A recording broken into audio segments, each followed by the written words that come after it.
අවුරුදු 80 මිනිස්සයාට ලස්සන රූප බලන්න ඕනේ නැද්ද? ඒ කියන්නේ මේ වයසට යනවා කියන්නේ මිනිස්සු රහත් වෙනවා කියන එක. එහෙනම් මල පෙරේත වෙලා එන්නේ ඇයි?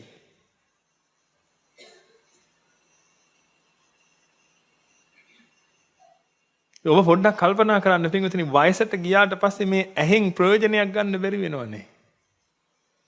ඔබ දැන් ඔය ඇහැ පාවිච්චි කර කර පින්වතුනි ආස්වාද ගන්නවා. හැබැයි ඔබ වයසට ගියාට පස්සේ පින්වතුනි ඔබට ඇස් දෙක අහිමි වෙනවා. පින්වතුනි ඔබට රූප මේ වර්ණ පේන්නේ නැතුව යනවා. මේ වර්ණ පේන්නේ නැතුව ගිහිල්ලත් ඔබට තව අවුරුදු 20ක් ඉන්න වෙනවා පින්වතුනි.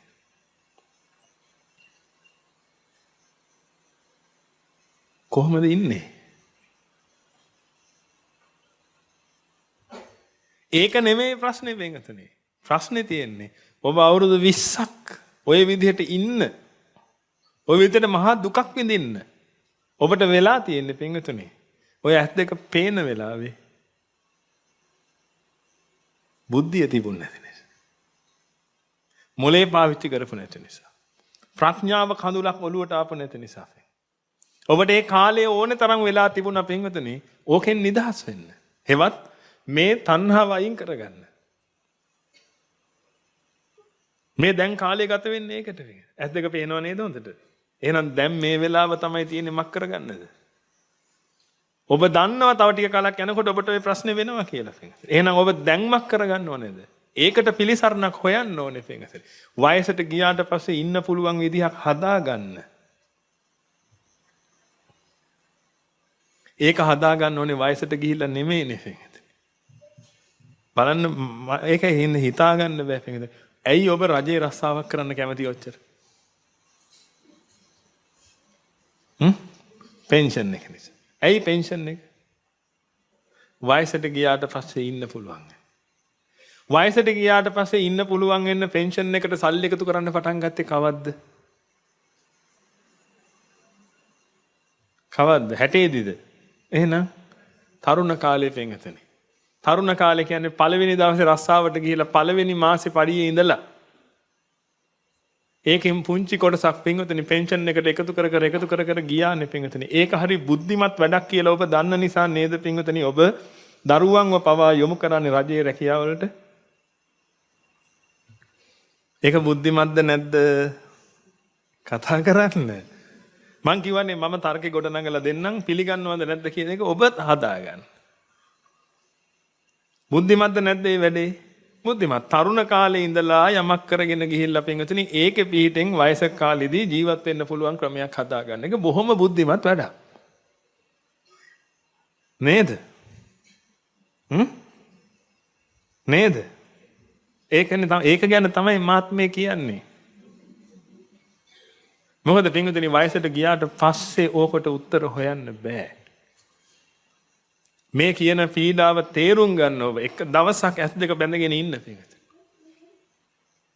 එක දවසක් එන්න මෙහි කරුවල කාමරයක් හදලා කරුවල කාමරේ දාලා තියනවා. එක දවසක් එන්න පින්වතුනි ඔබ දඬු කඳේ ගහලා තියන්න. දන්නවනේ දඬු කඳ කියන්නේ මොකක්ද? ඒ කාලේ දඬුවම් දුන්නේ ගම්වල. අත් දෙකයි කකුල් දෙකයි බෙල්ලයි ඔක්කොම එකට තියලා බඳිනවා කඳක ගැට ගහනවා. හෙල්ලෙන්න බෑ ඒක කරගෙවට. දඬු කඳේ දවසක් ගහපු එක පින්වතුනි ගෙදර නෙමෙයි යන්නේ. වෙද මහත්තයා ගෙදර යන්නේ පින්වතුනි. මොකටද? පත්තු බඳින්න. රිදෙන එක කියන්නේ මේ හරියට රිදනව නෙමෙයි පින්වතුනි. හොල්ලන්න බැරි කරන. එන්න. එක දවසක් දඬු කඳේ. එක දවසක් පැය 5ක්. පැය 5ක් කුෂන් තියලා දඬු කඳේ ගහන්න. පැල්ලම්වත් හිටින්න නැති වෙන කුෂන් තියලා දඬු කඳේ ගහන්න. හෙල්ලෙන්න බැරි වෙන. පින්වතුනි ඔබගේ ආච්චි අම්මා 100 අංශභාගය හැදලා අවුරුදු 20ක් හිටියන්නේ. ඔබ බැන මේ මිනිහයාට සලකන්නේ නැති, ආදරෙන් සලකන්නේ නැති, මොනවා හරි කරන්නේ නැති. නමුත් ඔබට බෑ නේද ඒ ආච්චි අම්මගේ දුක ගන්න. ඒ ආච්චි අම්මට දුක මොකුත් නෙමෙයි පින්වතුනි. හොල්ලන්න ඕනේ, හොල්ල ගන්න බෑ. ඔయిత වඩා හිරගයක් කොහෙද තියෙන්නේ? පින්වතුනි මේක වෙනවද නැද්ද එක නෙමෙයි ප්‍රශ්නේ. උනොත් මොකද කරන්නේ? ඒකෙන් නිදහස් වෙන්න තමයි පෙන්ෂන් ස්කීම් එකක් තියෙන්නේ පින්වතුනි. රජේ එක නෙමෙයි. මේ බුදුහාඳුරන්ගේ එක. ඔය තරුණ කාලයක් දීලා තියෙන යන්නේ ඒකට. එහෙනම් පින්වතුනි මේක උලන්නම ඔය ජීවිතේ ගත කරගන්න එපා. ආදරයට කියන්නේ පින්වතුනි මේක උනාට පස්සේ ඉතින් ඉවරයි. ඉතින් මේක උනාට පස්සේ දැන් අපි මොකද කරන්නේ ඇවිල්ලා? කියන්නේ අපි මොකද්ද කරන්න ඕනේ? පූජ්‍ය පක්ෂයේ විදියට ඔබ මේ අපිව පෝෂණය කරනවද ඔබ තරුණ කාලේ අපි නිවන් දැකලා අපි අරිහත් ඵලයත් පූර්ණේ කළා ඔක්කොම හාමුදුරු ටික දැන් ඉන්නවා. ඔබට අංශභාගය හදන්න. දැන් අපි මොකද්ද කරන්න ඕනේ නේද? කියනකොට උස්සන්නද මේක?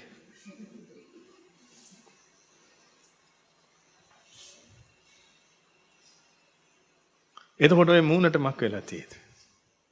ඔය දැන් හොඳට පවත්වගෙන යන ඔය මූණට මක් වෙලා තියෙන්නේ. පැත්තට ගිහලා කට ඇදලා දිව දොට්ට පැනලා කෙල වැක්කිරනවා කට පුරා.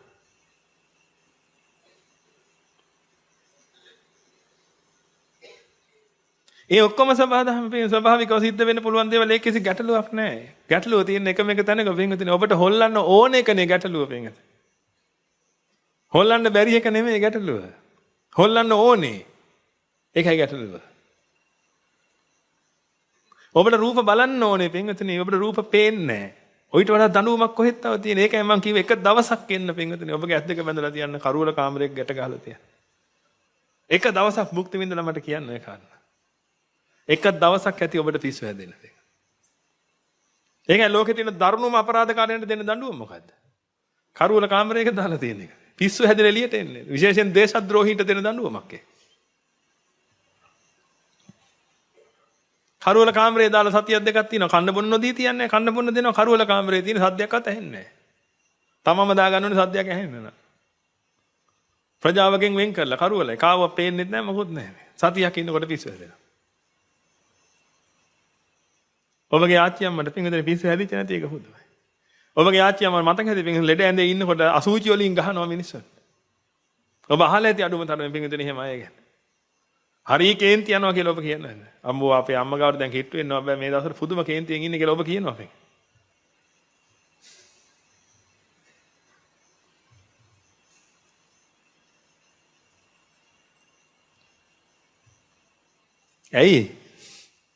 ඇයි අම්මට කේන්ති යන්නේ? ඔබ ඒක හිතුවේ නැද්ද? එයාට කේන්ති යනවා මහා පුදුම කරදරයක් තියෙන්නේ. බත් ටිකක් ගිහින් දෙන්න බෑ. ළඟ තියෙන එකකින් ගහනවා. වචනයක් වරදින්න බෑ කෑ ගහනවා. පුදුම කේන්තියක් යන්නේ. මට නම් බෑ බලා ගන්න. ආදි වශයෙන් ඔබ කියනවා අපේ පොඩ්ඩක් හිතුවේ නැද්ද ඇයි කියලා එහෙම වෙන්නේ.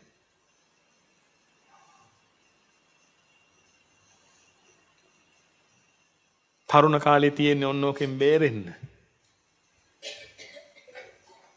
මගුල් කන්න නෙමෙයි බලා. අවස්ථාවක් දීලා තියෙන්නේ පෙන්ෂන් ස්කීම් එක හදාගන්න පින්වතුනි. පෙන්ෂන් එකට කී හරි දාගන්න අවස්ථාවක් දීලා තියෙන්නේ. අවුරුදු 15 වෙනි වයසට යන්නේ නැහනේ ඔබ.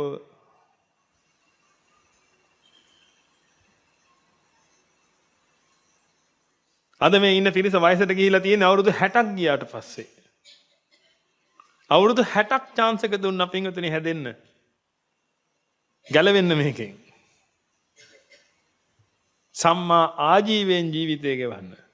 නමුත් මිච්ඡා ආජීවයෙන්ම ජීවිතය ගෙවලා පින්වතුනි අද ඇබ්බැහි වෙලා ඉන්නවා රූප බලන. අවුරුදු 60ක් රූප බලපු කෙනා කොච්චර රූප බලන්න ආසෙද්ද කියලා හිතන්න බලන්න. දැන් අවුරුදු 2ක් සිගරට් බීපු කෙනාගේ ඇබ්බැහි බීමද නතර කරන්න අමාරු 40ක් බීපු කෙනාගේ. ඔබ දන්නව නේද ඒක? එහෙනම් දැන් අවුරුදු 60ක් රූප බලපු එක්කෙනාගේ රූප බැලීමට තියෙන ආසාව කොච්චරක් ඇද්ද කියලා හිතන්න බලන්න. සාමාන්‍යයෙන් අවුරුද්දේදී විතර දරුවෙක් අන්ධ වෙනවා. ඒක අද දුක් විඳින්නේ අවුරුදු 16 දී විතර දරුවෙක් අන්ධ වුණොත් දුක් විඳින්නේ. වැඩිපුර මානසික වේදනාව වෙන්නේ කොයි වෙලාවටද? ඔය මේවත් ඇයි දැන් මම මේ කියන හැම එකක්ම ඔබට ඇත්ත නම් දැන් මේවා තර්කානුකූලව හිතන්නකෝ. ඇයි ඔබටම දෙයක් වෙනකම් බලන් ඉන්නේ පින්වතුනි?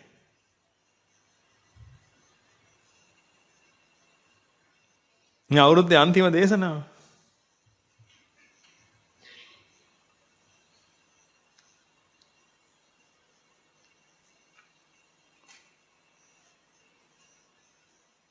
ඔය කුණුකොට මේ අවුරුද්දේම අයින් කරලා දාන්න පින්වතුනි. ඒකයි මේ අවුරුද්දේ අන්තිමට මෙහෙම දේශනාවක් ඇදෙන්න නැත්තේ. ධෛර්යය අරගෙන පින්වතුනි ඔය කුණු කොට කොහොම හරි අයින් කරලා දාන්න හිතෙන්. සම්මා ආජීවයටපත් වෙන අදිස්ථාන කරන්න පින්වතුනි. ඔය හිතට එන එක කරලා කවද්ද ඔබ ගැලවෙන්නේ කියලා හිතන්න. ඔබ වයසට යන බව ඔබ දන්නවා. තාම අපි මැරෙන එක ගැන කතා කළේ නැහැ. තාම වයසට යන තැන ඉන්නේ පින්වතුනි. ඔබ වයසට යන බව ඔබ හොඳටම දන්නවා පින්වතුනි. ඔබට ඔහොම ඉන්න බෑනේ. ඔබ දන්නවනේ ඔබගේ අච්චිම වයසට ගියා කියලා. තරුණ කාලේ හිටපු කෙල්ලෙක් නේද?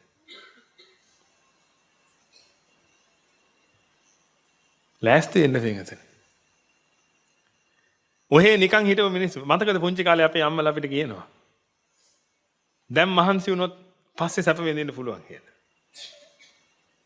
අපිට ඉගෙන ගන්න කියන්නේ නේද? දැන් මහන්සි වුණොත් පස්සේ සැප විඳින්න පුළුවන්. දැන් සැප විඳින්න ගියොත් එහෙම පස්සේ මහන්සි වෙන්න තමයි වෙන්නේ කියලා. එහෙම කියා පින්වතුනි රෑ එළි වෙනකන් නිදි මරුව අපි ලව්ව මක් කරගත්තාද? පාඩම් කරව ගත්තා. ඒ අම්මලා දැකපු දේ. දැන් අපි ඊට වඩා විශේෂ දෙයක් දකින්න නිසානේ කියන්නේ. ඒකමයි කරන්න තියෙන්නේ. දැන් අත හෙලෙව්වොත් පස්සේ කට හොලවන්න පුළුවන් කියලා ගමිය කියන්නේ. ඒ කියන්නේ දැන් මහන්සිලා වැඩ කළොත් පස්සේ කන්න පුළුවන් කියලා. මේ තරුණ ජීවිතේ පින්වතුනි. ඔබට දෙයක් වෙන්න කලින් මොනව හරි කරගන්න. මාන වෙන්න ඕනේ නැහැ. සම්මා ආජීවයෙන් ජීවිතය ගන්න පුළුවන්. ඒ කියන්නේ ඔබගේ හිතට පීඩාවක් එනකොට පින්වතුනි පීඩාව එන්නේ තණ්හාව නිසා කියලා හිතලා පින්වතුනි අවිද්‍යාව දුරු කරගන්න. ඒ පීඩාවට ඒකෙන් නිදහස් වෙන්න දේවල් කරන්න යන්නේ නැතුව තනියෙන් කරන්න බැරි නම් මෙහෙ එන්න. අපිට ඕනේ ඔබ මෙහෙ එන්න නෙමෙයි පින්වතුනි. අපිට ඕනේ ඔබ නිවන් දකින්න. ඔබ මෙහෙ නෑවිත් නිවන් දකින්න පුළුවන් නම් කොච්චර දෙයක්ද? 1000න් සම්පතන්නේ පින්වතුනි. ඒක. ඔබ මෙහෙ ආවොත් එහෙම ඔබ රැකබලා ගන්නත් වෙනවනේ අපිට. අවවාද අනුශාසනා දෙන්න වෙනවා හැමතිස්සෙම. ඔබ මෙහෙ ආවොත්. නමුත් ඔබ මෙහෙ එන්නේ නැතුව පින්වතුනි ගෙදර ඉඳගෙන සම්මා ආජීවයෙන් ජීවිතය ගෙවනවා නම් එච්චරයි ඕනේ.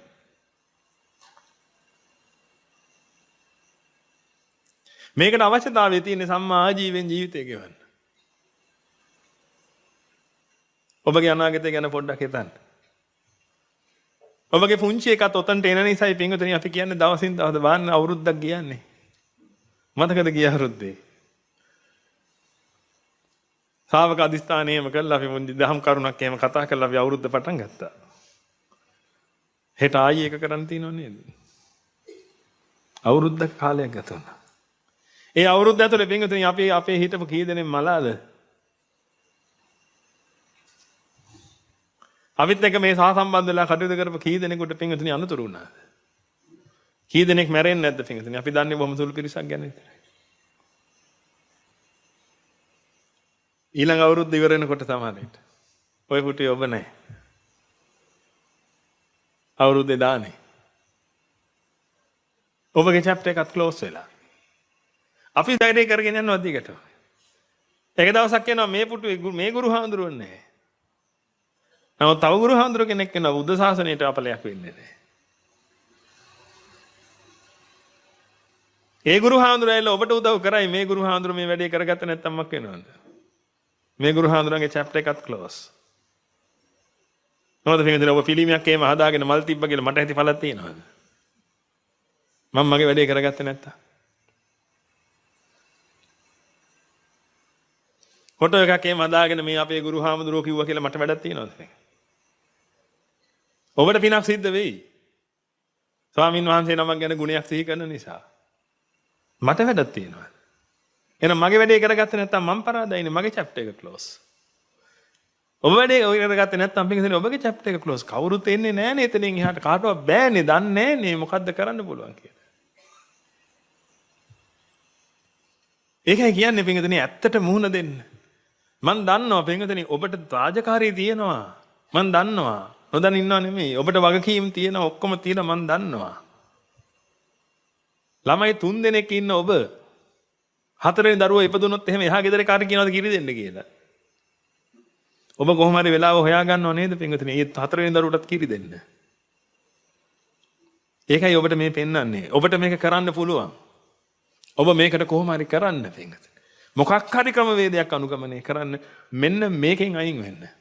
මේ මිච්ඡා ආජීවයෙන් ජීවත් වෙන්න ඔබ විනාශ වෙනවා පින්වතුනි. ඔබ දුක් විඳිනවා. ඔබගේ ගැලවුම පිණිස මේ කියන්නේ. ඔබගේ බේරිල්ල පිණිස කියන්නේ.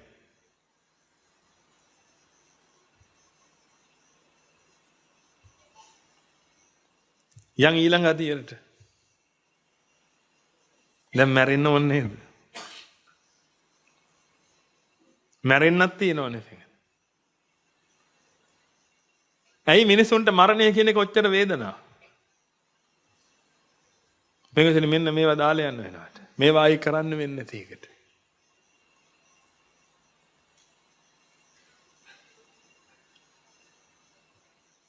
මේ ආස්වාදී කියලා හිතාගෙන ඉන්න දේවල් මේ ලෝකේ තියෙනවා. පින්වතුනි යන්නේ ඒවා කරන්න හිතෙන්නේ නැහැ. එන කරන්න වෙන්නේ ඊළඟට මලහට පස්සේ. නැත්තම් මැරෙනවා කියලා කියනකොට පින්වතුනි ආයි මේවා කරන්න වෙන්නේ නැහැ නේ කියලා හැඟීමක් එනවා.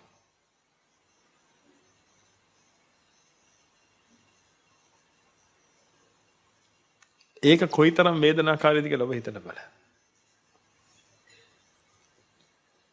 ඔබ හැමෝම දන්නවනේ ඔබට මරණයේ දවස එනවා කියලා කවදාද. එහෙ කිව්වේ පින්වතුනි මැරෙන එක නෙමෙයි ප්‍රශ්නේ. ඒ මැරෙන දවස වෙනකොට පින්වතුනි ඔබ මොකද්ද කරගෙන තියෙන්නේ? අන්න එතනයි ගැටලුව තියෙන්නේ.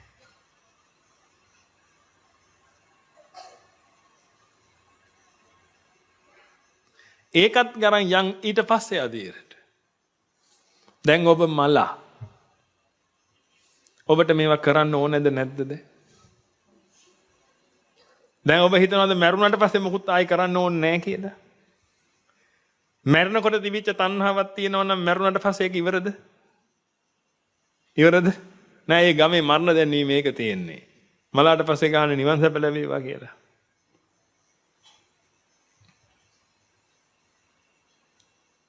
මලාට පස්සේ නිවන් සැප ලැබෙන්නේ කාටද? අරිහතුන් වහන්සේලා.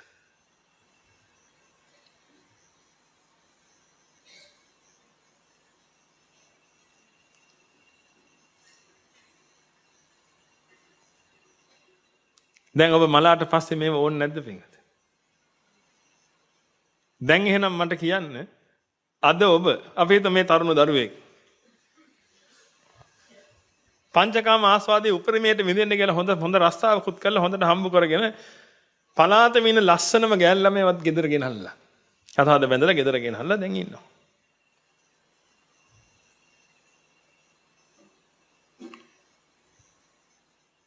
ඔය ඉන්න අතරතුර කොල්ලා යන වාහනේ හැපුණ කොල්ලා මලා. කොල්ලට අරයි යන්න පුළුවන් එක්කෙනෙක් කියන්න. හොඳ රස්සාවක් තිබ්බ හොඳට සල්ලි දීපා දෙමාපියන්ගෙනුත් සල්ලි දීපා කන්න බොන්න නැති වෙන දීපා ලස්සනම ගෑල්ලා මේකුත් හිටියා ඔක්කොම හරි හා. අරයි යන්න පුළුවන් එක කියන්නේ. කොල්ලා මලා. නමුත් කොල්ලට ඕනේ නැද්ද ඕවද? ඒ කියන්නේ මැරෙනකොට අරිහත් වුණාද? නැහැ. දැන් කොල්ලට ඕනේ නැද්ද ওই ටික? ඕනේ. අර ලස්සන කෙල්ල ඕනේ නැද්ද? මෙතන ඉන්න එක දුවෙක් කවුරු හරි කියන්න පුළුවන් නම් අනාගතයේදී සැමියා මැරෙන වෙලාවට මාත් යනවා යත් එක්ක. පුළුවන්? ඒ පෙට්ටිය වගේ ගියොත් පුළුවන් වේද? ඒ මොකුත් වෙන්නේ නැහැ කාට. අපිට මේක ඉන්නට පැන්න කියලා පෙට්ටියට පැන්න වලට පැන්න වැල්ල මැරුණා කියලා. දැන් යයිද දෙන්න එකට? එහෙම වෙන්නෙත් නැහැ. නමුත් අර කොල්ලට තාම ඕනේ නේද පින්ද?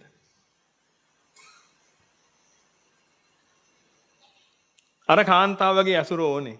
අර කාපු බීපුව කන්න බොන්න ඕනේ. හම්බ වේද?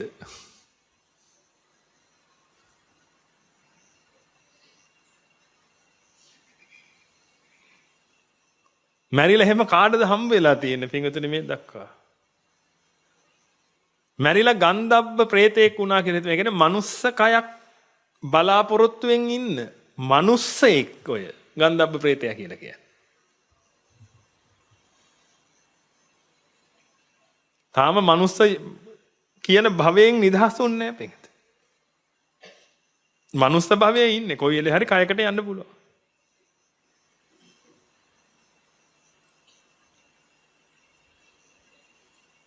කොච්චර දුක් විඳිනවද ඔය සත්‍යය? මොකොත් හින්දා නෙමෙයි දුක් විඳින්නේ පින්වත. කන්න ආස දේවල් නැහැ.